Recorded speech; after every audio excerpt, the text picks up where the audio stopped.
Où investir à Dubaï en 2026? C'est la question que tout le monde se pose. Dans cette vidéo, je vais vous donner tous les éléments pour prendre les bonnes décisions. On va voir les différents quartiers, les différents budgets par quartier, leurs points positifs, leurs points négatifs et surtout leur prix au mètre carré. À la fin de cette vidéo, vous saurez quel quartier correspond à vos objectifs, quelles erreurs éviter en 2026, quels quartiers sont sous-cotés et quelles informations stratégiques vous devez savoir et que personne ne vous dira. Attention, 2026 est une année différente. Pourquoi c'est crucial de ne plus acheter comme avant? En fait, ces 3-4 dernières années, le marché il a explosé. Beaucoup pensent avoir trouvé la formule magique, mais en réalité, c'est un marché qui monte, mais qui ne montera pas éternellement. En 2026-2027, il y a une énorme arrivée de logements, beaucoup plus de concurrence. Ceux qui gagneront seront ceux qui auront une vision, pas ceux qui se basent uniquement sur les performances passées. Et ceux qui gagneront seront ceux qui n'achèteront pas au hasard, mais qui auront une approche analytique. Et restez jusqu'au bout, puisqu'à la fin de cette vidéo, on ira voir comment le contexte actuel avec la guerre peut être une énorme opportunité à Dubaï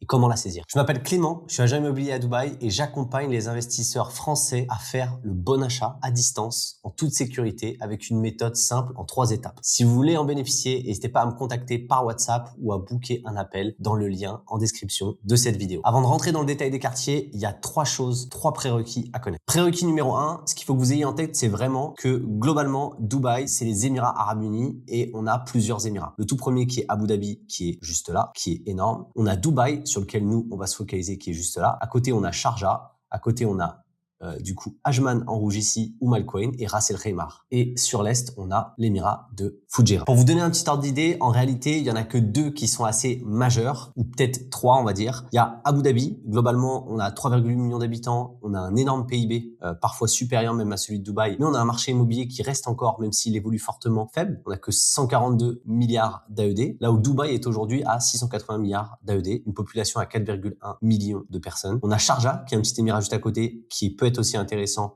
pour des projets off-plan, mais qui reste beaucoup plus faible que Dubaï. Et on a Ras El Khaimah, dont on a entendu parler un peu récemment, avec notamment le casino et quelques projets, mais qui reste du coup plus infime. Notre focus aujourd'hui, ça va être sur Dubaï. Ok, maintenant rentrons dans le détail un peu sur Dubaï. Qu'est-ce qu'il y a à savoir? En fait, sur Dubaï, la première chose qu'il faut que vous ayez en tête, c'est comprendre un peu comment la carte est faite et où sont les centres névralgiques de Dubaï. Globalement, il y en a 2. Le tout premier, vous êtes juste ici, c'est tout simplement le Burj Khalifa. Donc vous êtes là, ce sera tout le quartier, il y aura tout le quartier des affaires à côté, il y aura Business Bay, c'est un énorme pôle d'emploi et touristique. Et le second, c'est tout simplement la marina, juste là. Voilà. Donc là, avec ces 2 infos, vous avez au moins les 2 centres névralgiques de Dubaï. On y reviendra, mais votre capacité à être proche de ces points-là, globalement, ça peut définir une partie de la valeur de votre bien. Ensuite, le deuxième point qui est vraiment important à avoir pour vous, c'est les axes routiers et les métros. On va y venir. Les axes routiers, pourquoi? Parce que tout le monde prend beaucoup la voiture et ça va définir en fait votre capacité à rejoindre ces points névralgiques. Et globalement, on le voit, on a du coup ce premier axe routier qui permet de traverser tout Dubaï, ce deuxième,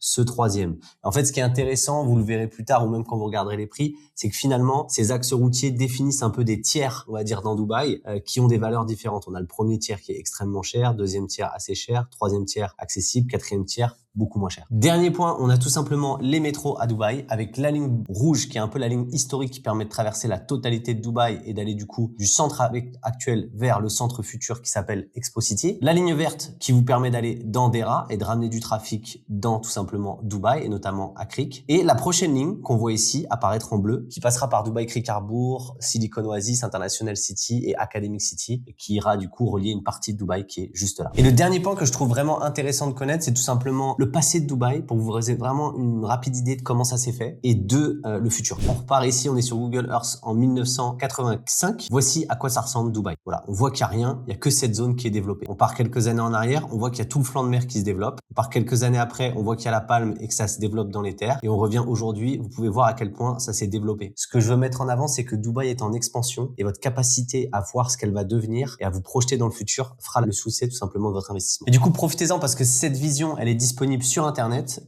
libre d'accès, sur Dubaï 2040. Et notamment, un des points importants à voir, c'est les 5 centres urbains que Dubaï va développer. Donc, on a tout ce qui est aux côtés de Deira, tout ce qui est aux côtés de Downtown, tout ce qui va être ici, pas loin de tout autour de JVC. On a tout ce qui va être près de Dubaï Land et on a tout ce qui va être autour autour de Expo City, Jebel Ali. Très important à avoir. Maintenant que vous avez les bases, allons-y, rentrons dans le vif du sujet et allons étudier les quartiers avec les petits budgets et potentiellement les quartiers où il y a le plus de rentabilité à aller chercher. Donc petit budget, ça veut dire quoi? Ça veut dire que globalement, il faut à peu près 40 000 € d'apport, que globalement, vous aurez des biens, des studios autour de 150-180 000 €, des one bed autour de 250-290 000 € et vous aurez facilement des rentabilités à 8%.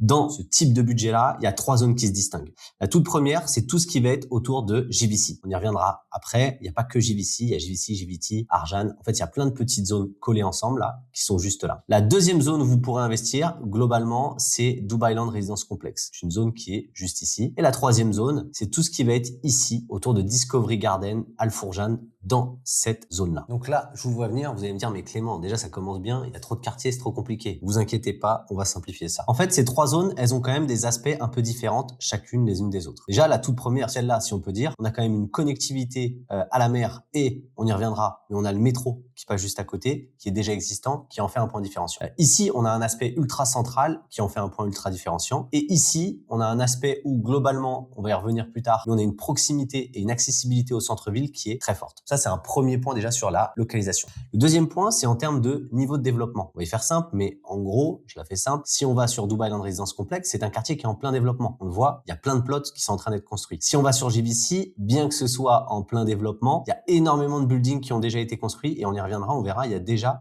une sorte de marché locatif. Et si on va sur Discovery Garden, pareil, on voit qu'il y a déjà plein de choses construites. Même si on voit aussi, on y reviendra, qu'il y a des petites zones où il y a encore des zones à développer, tout comme pareil à JVC où il y a des petits quartiers, des sous-quartiers qui sont pas encore développés. Pour vous donner de la clarté, ce que j'ai fait, c'est qu'en fait, je veux que vous ayez des datas. Donc en fait, j'ai extrait la totalité sur Property Monitor du nombre de contrats en 2025 sur ces différents quartiers pour que vous ayez un ordre d'idée. Voilà, ça vous donne une idée. Ce qu'on voit, c'est que sur la zone de Discovery Garden Al Fourjan, donc celle qui est plutôt juste là, on a à peu près 15 et 7 000 transactions sur chacun, donc ça fait 22 000 transactions. On voit sur la zone de JVC, déjà JVC c'est 2 fois les transactions à peu près de tout ça, de Discovery Garden c'est 3 fois, ouais 2 fois. Et Arjan, on voit que c'est à peu près la même chose que Discovery Garden. On a Dubai Sport City, on a Motor City, Jumeirah Village Triangle derrière, donc on voit que c'est un beaucoup plus gros pôle aujourd'hui de transactions locatives parce que c'est beaucoup plus développé. Et on a Dubai Land Residence Complex à 9 000 juste à la fin, qui est du coup le quartier qui est, hop, j'y reviens pour que ce soit clair pour vous, juste là. Donc voilà, ça vous donne un aspect un peu clair des différentes options qui s'offrent à vous si vous êtes dans ces budgets. Maintenant, on va rentrer dans le détail, restez attentifs. On va voir tous les points positifs, tous les points négatifs de chacun de ces quartiers et je vous donnerai même des astuces pour investir sur chaque quartier et à quel quartier vraiment, quel profil de client y correspond. On commence tout de suite par JVC. Donc JVC, point majeur, c'est quoi? C'est globalement quartier mûr,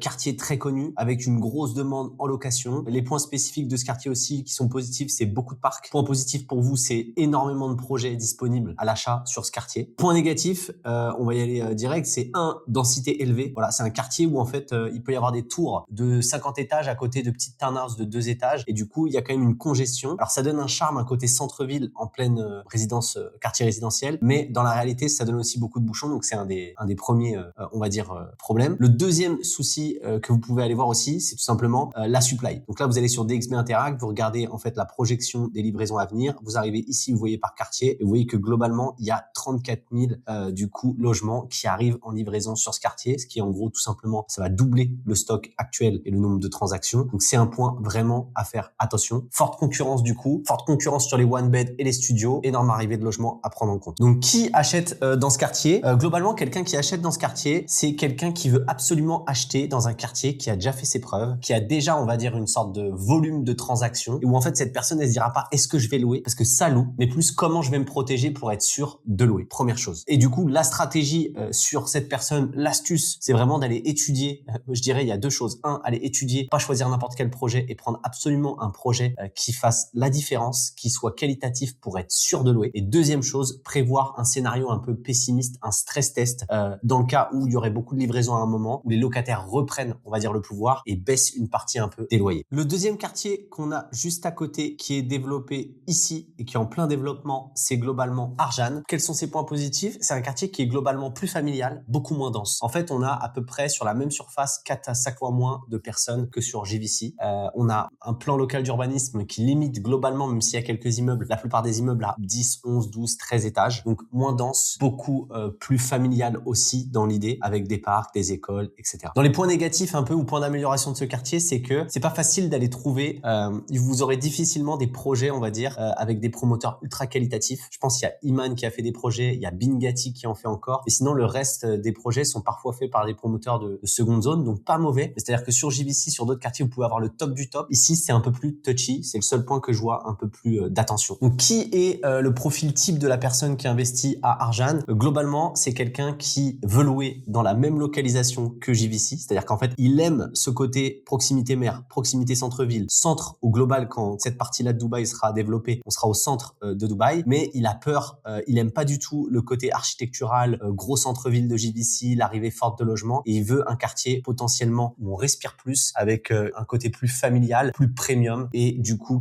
il cherche aussi, cet acheteur-là cherche à se sécuriser en achetant dans ce quartier. Donc ça, c'est la majorité des projets. Ensuite, depuis peu, voilà, avec le développement majeur de JVC, il y a 3 autres zones, on va dire, allez 3-4, qui se sont développées autour. Donc on a la zone de Jumeirah Village Triangle, je vais y revenir. On a la zone de Sport City et on a la zone de Motor City, juste ici, qui sont des zones où vous aurez aussi des projets et où ce sera assez intéressant aussi d'acheter. La zone de JVT, elle est un peu à part. Ce que je trouve intéressant, c'est plus, en gros, il y a une énorme communauté de villas, c'est ultra familial et il y a toute une sorte de, comme une sorte de clôture sur un quartier. C'est des buildings autour qui sont en développement. Et c'est ça que vous allez pouvoir acheter en ce moment et qui est sur le marché. Et donc, l'intérêt, c'est quoi? C'est globalement un client qui veut acheter dans un quartier un peu plus premium avec des vues vraiment dégagées sur cette communauté de villas. C'est un endroit où vous pourrez l'avoir et où c'est intéressant. Je crois que les prix au mètre carré sont un tout petit peu plus chers ici, mais c'est quand même top. Et ce qui est intéressant, en fait, sur ce quartier, c'est qu'il est à l'intersection des 2 axes. Donc, vous pouvez très vite, quand vous sortez de ce quartier, partir un peu des 2 côtés de Dubaï. Sport City, en fait, et Motor City, je trouve qu'aujourd'hui, peut-être les gens diront, ils verront, c'est un peu des succursales de JVC. C'est-à-dire que, imaginons que vous voulez investir dans cette zone et globalement,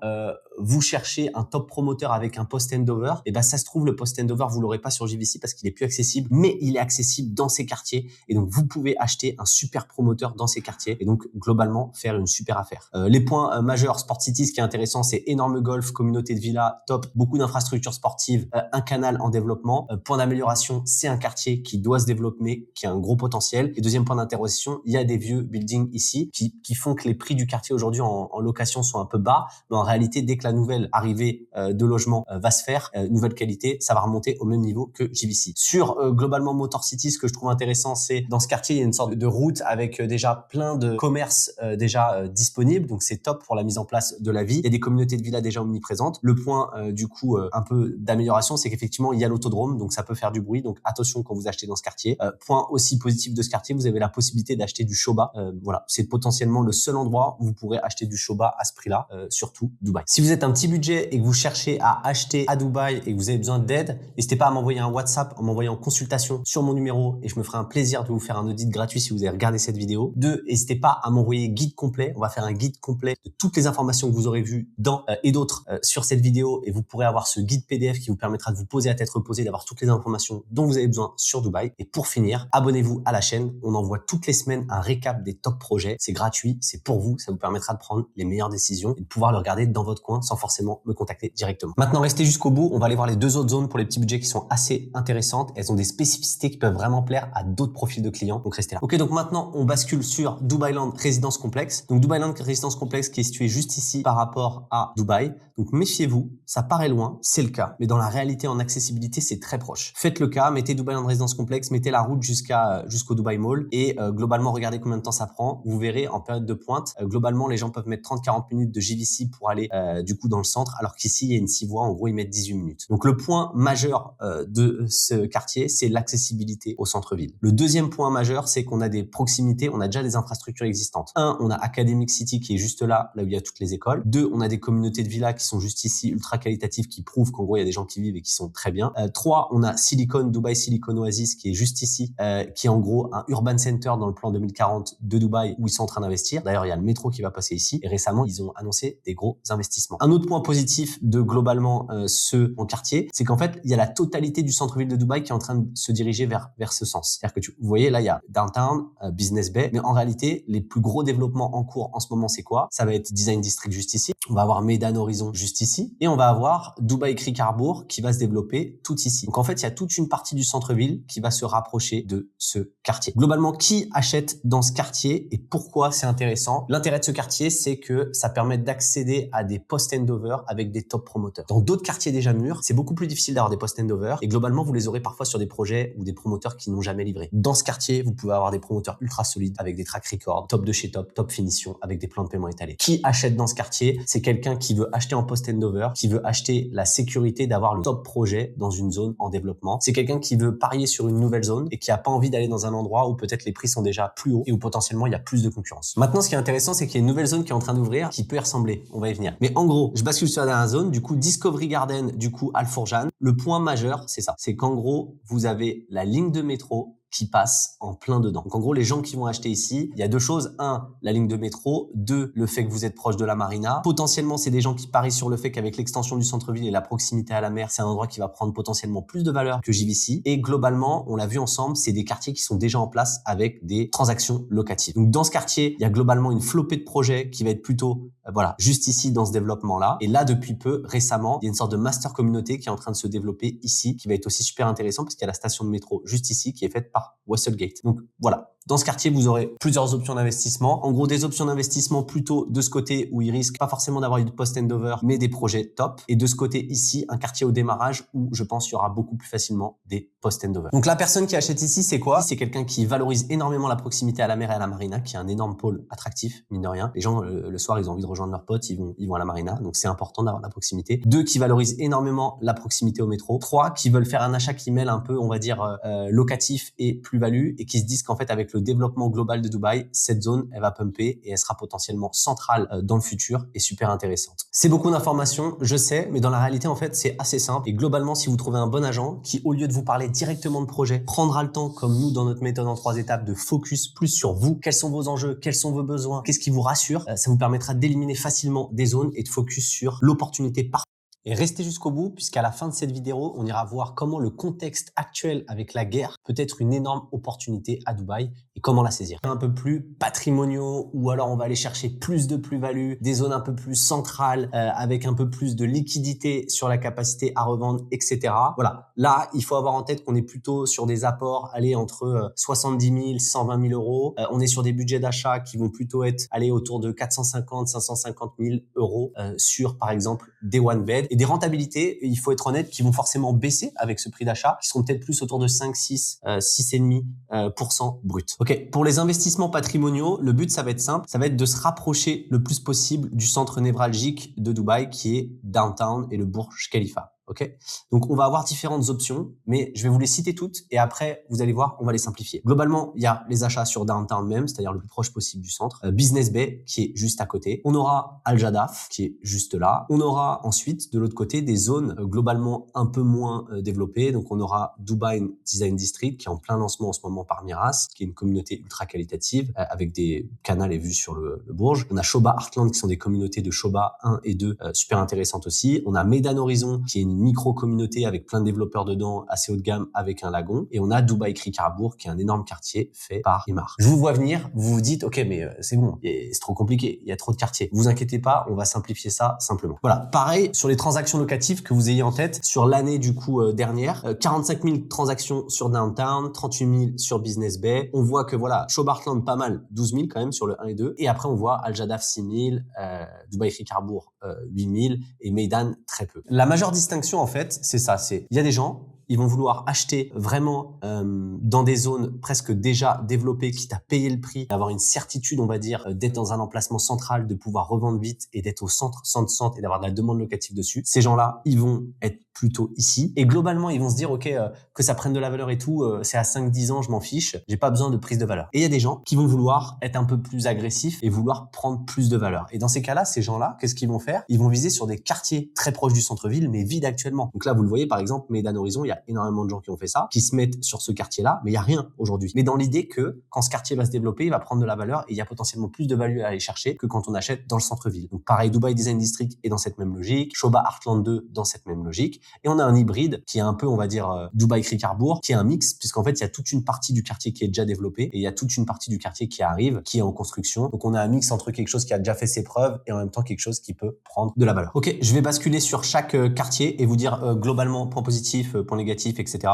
Globalement, downtown, point positif, emplacement le plus central possible de Dubaï. Je veux dire, c'est pas possible de faire un plus bel achat que là. Dans l'idée, c'est d'acheter dans le centre-ville de New York à l'époque où c'était pas développé. C'est un peu la même histoire. Point d'attention, c'est quoi? C'est il reste plus beaucoup de plots.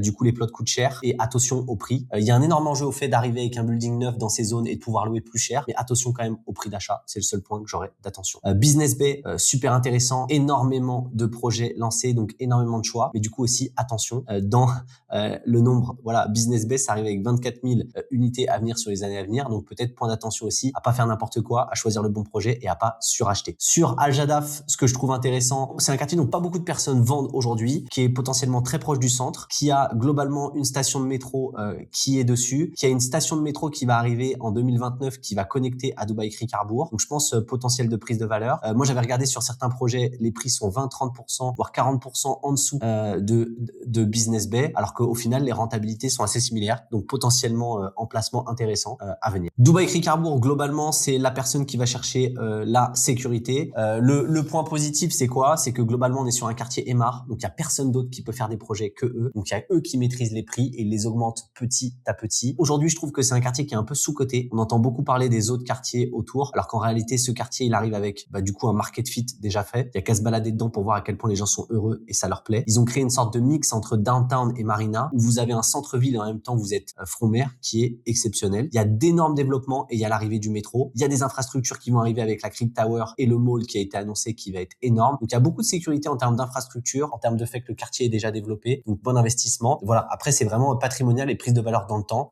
Pas forcément recherche de plus-value agressive. Et il y a un énorme enjeu aussi, c'est il y a beaucoup d'unités qui vont être créées. C'est un énorme quartier. Donc la liquidité à la revente, à voir. Il faut vraiment être dans une logique long terme, je trouve, quand on achète dans ce quartier. Et ensuite sur ces trois quartiers-là, globalement Dubai Design District, c'est vraiment l'achat haut de gamme central. C'est-à-dire quelqu'un qui cherche absolument à acheter le truc le plus luxueux, le truc qui donnera le plus envie, voilà, qui veut mettre un vrai billet patrimonial, pas forcément la plus-value, mais genre un truc, voilà, il veut acheter un bijou dans le centre. Ce quartier-là, c'est développé par Miras, qui a eu la capacité à créer des quartiers qui ont pris énormément de valeur dans le temps. On a un setup qui est magnifique puisqu'on a un front canal avec des vues sur le Bourges, donc il y a possibilité d'avoir des unités d'exception. Donc ça va être pour quelqu'un qui recherche vraiment un projet d'exception dans le centre-ville, qui puisse se revendre très vite, qui puisse se louer très facilement et qui soit très demandé. Ensuite sur Shoba, Meydan, etc., je trouve que c'est vraiment une idée de voilà, il y a des gens qui vont vouloir la qualité Shoba, qui vont vouloir la macro communauté Shoba. Après c'est une question de prix par square feet ou de ticket d'entrée. Parfois Shoba en ticket d'entrée, même si en prix par square feet ils sont plus hauts, en ticket d'entrée ils sont plus bas, ça permet de rentrer sur leur projet. Sur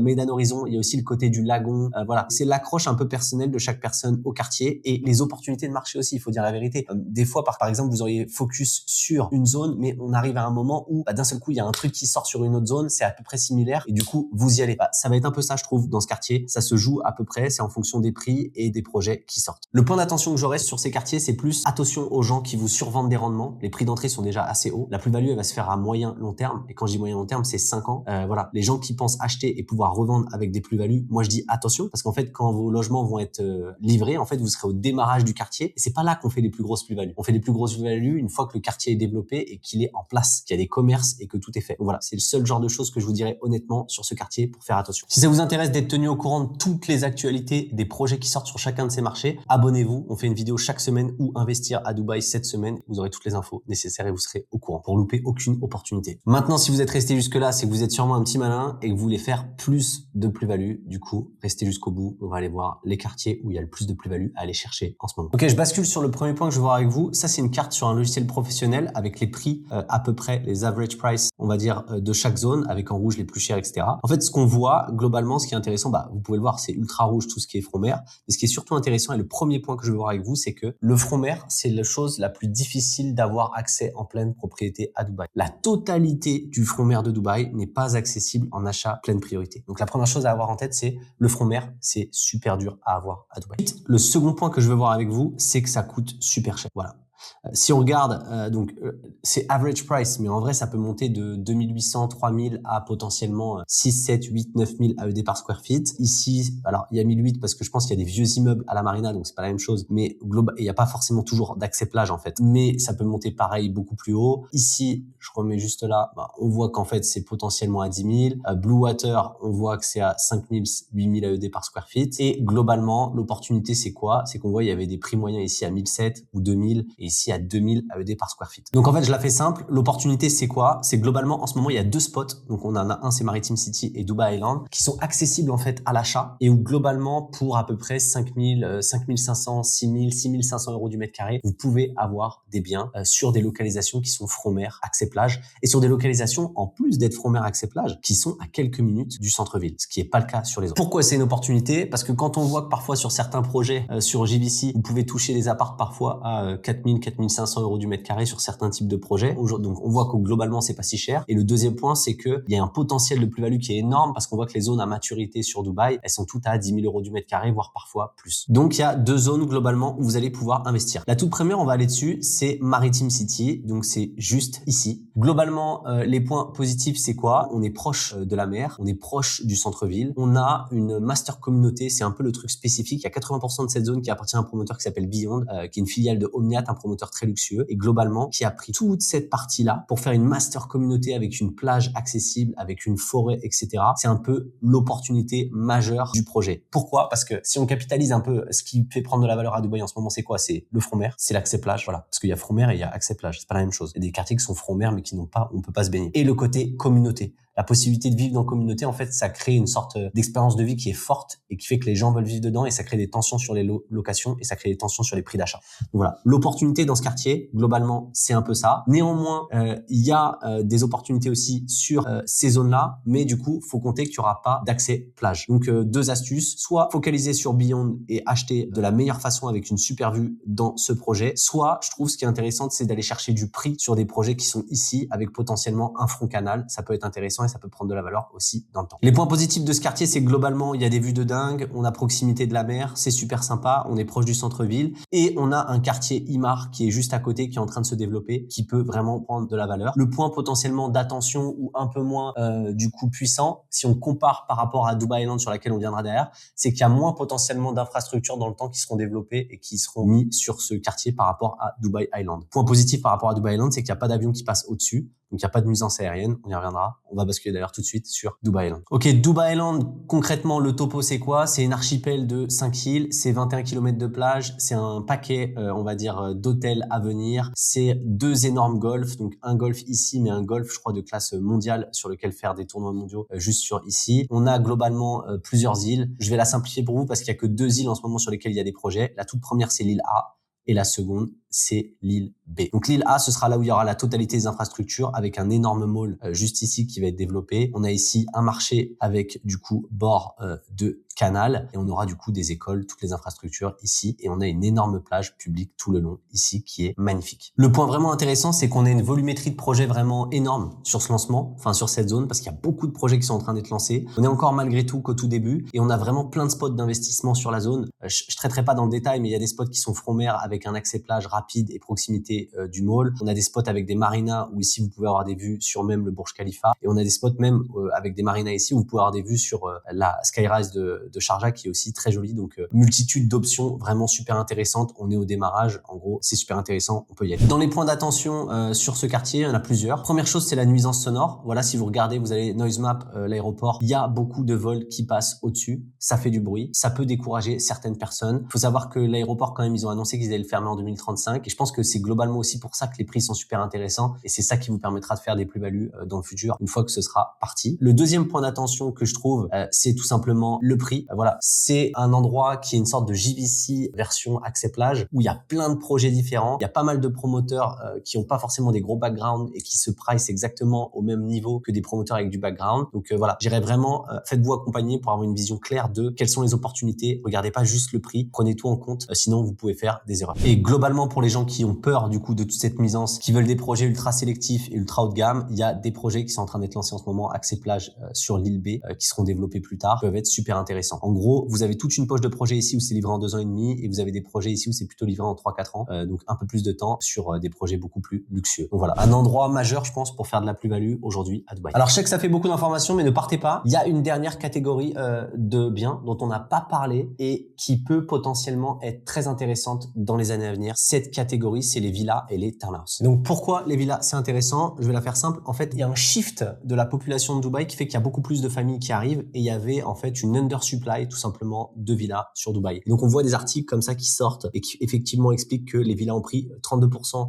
en 2025, là où aujourd'hui les appartements n'ont pris potentiellement que 8 ou 10% sur la même période. Donc il y a quelque chose qui est en train de se passer. Et le dernier point que je voulais voir avec vous, c'est que la dynamique est différente. Dans une vidéo, on a fait un récapitulatif du marché sur la chaîne et globalement ce qu'on voyait, c'est que par exemple, il y a 45 000 appartements sur le secondaire à Dubaï en 2025. Il y en a 122 000 en projet off-plan, donc on voit que c'est énorme la différence. Là où sur les villas, on a 26 000 sur le secondaire et on n'a que 9 000 en projet off-plan. Voilà, on a une dynamique de demande du coup versus la supply qui arrive qui est totalement inversée et qui fait que potentiellement plus de plus-value. Sur les villas, globalement, vous aurez différentes poches en fait d'investissement. Je vais la faire simple. À l'époque, j'avais fait une vidéo dessus. On va en refaire une cette année parce que c'est un sujet intéressant. Mais en gros, il y avait une poche en gros super intéressante qui était proche du centre-ville, on va dire rouge, avec des prix beaucoup plus élevés. On avait vraiment une ceinture de Dubaï tout autour d'ici. Vous verrez là toute la zone orange. Il y a énormément de projets qui sont développés, qui sont lancés, donc très intéressant. Et on a une poche verte où il y a des projets plus éloignés, avec des prix plus attractifs, avec des plus-values peut-être un peu plus long terme, mais quand même très intéressants. Soit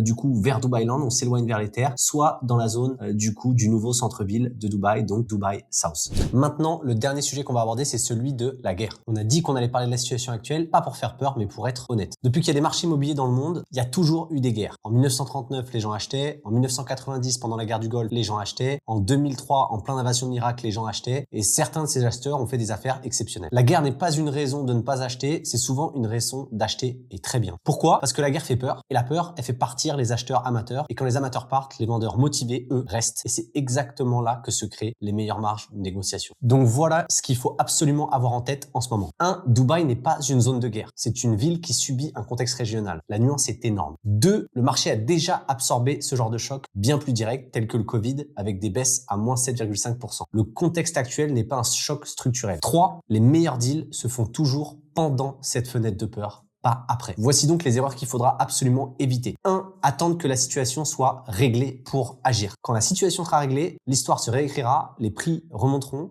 et les vendeurs motivés seront partis. Erreur numéro 2, confondre risque géopolitique et risque immobilier. Ce sont deux choses différentes. L'un fait les gros titres, l'autre les vraies pertes. Erreur numéro 3, croire qu'on aura une fenêtre aussi belle que maintenant. On l'a vu sur les différentes crises qu'on a analysées et on a fait une vidéo spécifique sur le sujet. La fenêtre, souvent, elle est très rapide et elle se referme très vite. Et 4, espérer des discounts trop gros et du coup, laissez l'opportunité passer. Si ce genre de climat, vous êtes à l'aise avec et vous avez envie de vous positionner pour faire des affaires et vraiment vous positionner sur des opportunités très intéressantes, alors contactez-moi directement par WhatsApp. On a un petit groupe privé où on enverra ce genre d'opportunité à des investisseurs bien avisés. Voilà, les villas et les townhouses, c'est toute une expertise. Il y a un énorme enjeu à comparer la totalité des prix du marché, comparer la totalité des communautés, leur emplacement, comparer la totalité des promoteurs, comparer au sein même d'une communauté quelles sont les meilleures unités qui auront le plus de liquidité et qui seront revendues le plus facilement. Enfin voilà, tout un énorme enjeu. Il y a aussi l'intérêt d'avoir des prochaines communautés qui se lancent et d'être au démarrage des communautés pour maximiser la plus-value. Enfin, c'est une science à part entière. Si vous voulez être accompagné de la meilleure des façons sur ce sujet, n'hésitez pas à nous contacter par WhatsApp et envoyer juste villa. Voilà, si vous êtes resté jusqu'au bout de cette vidéo, merci. Ça veut dire que vous êtes un investisseur sérieux et que vous prenez le temps de réfléchir et d'analyser avant d'acheter. Si oui, ça veut dire aussi que vous êtes quelqu'un qui nous intéresse. Donc, n'hésitez pas. Déjà, un premier cadeau, si vous nous envoyez un message par WhatsApp avec guide complet, on vous enverra le guide qu'on a fait sur Dubaï pour que vous puissiez le regarder. Et 2, envoyez-nous consultation et on vous fera un audit de 30 minutes gratuit où on répondra à la totalité de vos questions et on vous aidera à avancer ensemble. Merci à vous et n'hésitez pas à vous abonner à la chaîne.